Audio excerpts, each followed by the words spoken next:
கொஞ்சம் கூட மசாலா உதிராமல் சிக்கன் பக்கோடா ஒரு டைம் இந்த மாதிரி செஞ்சு பாருங்கள். ரொம்பவே சூப்பராக இருக்கும். திரும்ப திரும்ப செய்யணும்னு தோணும். அந்தளவுக்கு நல்லா டேஸ்ட்டாக இருக்கும். இது செய்கிறதுக்கு 1 கிலோ போன்லெஸ் சிக்கன் எடுத்திருக்கேன். அதில் 1 டேபிள் ஸ்பூன் இஞ்சி பூண்டு பேஸ்ட், கொஞ்சம் புதினா இலை கிள்ளி சேர்த்துக்கோங்க.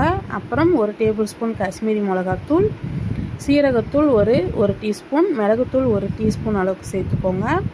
கரம் மசாலா 1 டீஸ்பூன் சேர்த்துட்டு 1 டேபிள் ஸ்பூன் தயிர், இதில் மல்லித்தூள் 1 டீஸ்பூன் அளவுக்கு சேர்த்துக்கோங்க. அப்புறம் தேவையான அளவு உப்பு, 2 டேபிள் ஸ்பூன் கார்ன்ஃப்ளவர், அப்புறம் 2 டேபிள் ஸ்பூன் அளவுக்கு கடலை மாவு சேர்த்துக்கோங்க.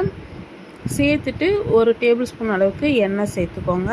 இப்போ ஒரு முட்டை உடச்சி சேர்த்துக்கோங்க. இது கூடவே சேர்த்துட்டு இது எல்லாத்தையும் நம்ம நல்லா மிக்ஸ் பண்ணி விடலாம்.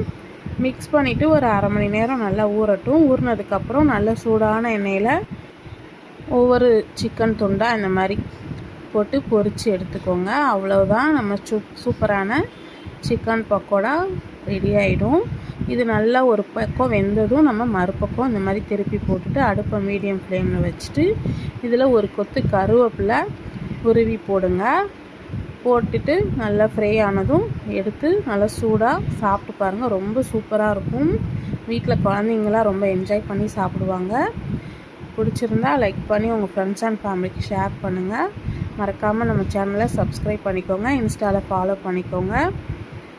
இப்போ நல்லா சுட சுட கொஞ்சம் கூட மசாலா உதிராமல் நம்ம சிக்கன் பக்கோடா சூப்பராக ரெடி ஆகிடுச்சு. கண்டிப்பாக ட்ரை பண்ணிவிட்டு எப்படி இருந்ததுன்னு சொல்லுங்கள். தேங்க்யூ.